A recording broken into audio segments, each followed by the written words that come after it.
Bismillahirrahmanirrahim. Assalamualaikum warahmatullahi wabarakatuh.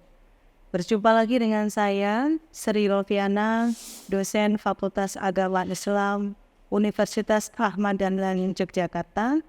Kebetulan juga sebagai anggota Majelis Tablik dan Ketarjihan Pimpinan Wilayah Aisyah Yogyakarta. Kesempatan kali ini saya akan menyampaikan tentang bagaimana moderasi beragama di tengah keluarga. Mengapa keluarga penting untuk menerapkan moderasi beragama? Salah satunya karena mencegah ekstremisme, radikalisme, harusnya berangkat dari lingkungan paling kecil, yakni keluarga. Keluarga yang menjadi basis dari moderasi bisa mencapai kenyamanan di dalam keluarga itu ketika ada situasi-situasi yang menjadi prasyarat dari terbentuknya moderasi. Yang pertama adalah bagaimana keluarga ini bisa menghasilkan komitmen bagi anggota-anggota di tengah keluarganya. Jadi komitmen berkeluarga lahir dari semua anggota keluarga, terutama adalah ayah dan ibu.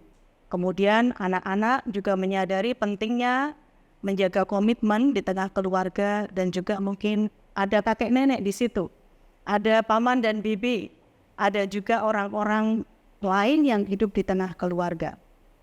Selanjutnya yang kedua, keluarga yang harmoni adalah keluarga yang mampu memberikan apresiasi dan kasih sayang antar anggotanya. Jadi apa yang dilakukan oleh ayah diapresiasi, apa yang dilakukan oleh ibu juga diapresiasi, apa yang dilakukan oleh anak-anak di rumah juga penting untuk diapresiasi. Ini adalah faktor yang penting dalam menumbuhkan afeksi, kepekaan rasa, kebahagiaan, kelegaan di tengah keluarga. Selanjutnya adalah di tengah keluarga penting juga menerapkan komunikasi positif agar masing-masing merasa dihargai, masing-masing merasa didengarkan. Dan keluarga yang bisa mendengarkan satu sama lain itu akan menjadi tempat berpulangnya seluruh anggota keluarga dalam mengatasi segala macam problem kehidupan maupun beban-beban yang ada di tengah keluarga maupun di luar keluarga. Selanjutnya, keluarga yang harmoni, keluarga yang moderat begitu akan memiliki komitmen juga untuk meluangkan waktu bersama. Contohnya adalah misalnya di hari tertentu, bapak atau ibu yang sudah syarat dengan banyak aktivitas, penting untuk membuat janji dengan anak-anaknya. Anak-anak zaman sekarang juga anak-anak yang sangat padat waktunya. Saya jarang sekali melihat ada anak-anak sekolah yang pulang sebelum jam duhur, kecuali di level SD kelas 1 atau kelas 2. Rata-rata anak kelas 3 SD ke atas, apalagi SMP, SMA, sampai perguruan tinggi, itu pulangnya adalah maghrib. Atau bahkan lebih dari itu ya, bisa jam 9 malam. Kalau mahasiswa juga bisa sampai jam 10 malam.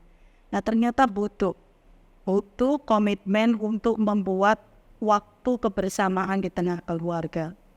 Yang terakhir adalah di tengah keluarga penting untuk memiliki resiliensi, yakni kemampuan bertahan hidup, mengatasi stres dan krisis-krisis yang terjadi di tengah keluarga. Dan ini tentunya dilatih ya, bukan hanya ketika anak-anak sudah dewasa, tapi pada saat anak kecil, anak juga masih belajar banyak, butuh dilatih untuk mengatasi hal-hal yang tidak nyaman dalam dirinya.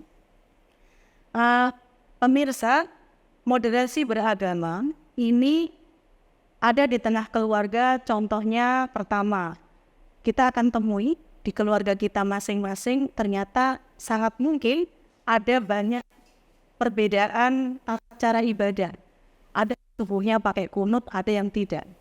Ada yang hari rayanya kebetulan jatuh pada hari Kamis, tapi anggota keluarga yang lain jatuh pada hari Jumat. Ada yang kemudian tata cara melakukan sholawatnya terekspresikan menggunakan ritual-ritual tertentu, dan ada juga yang sholawatannya di dalam hati.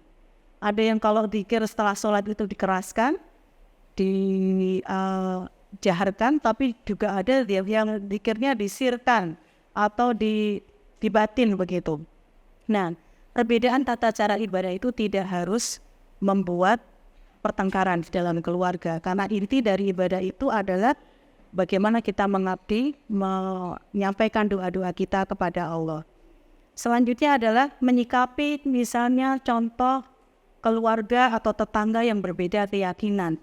Bagaimana anak-anak bisa menerima tetangga yang berbeda agama, berbeda tradisi, berbeda budaya, dan juga perbedaan yang hubungannya dengan suku. Sangat mungkin juga di tengah keluarga kita menikah dengan orang yang sukunya berbeda, tata cara hidupnya juga berbeda.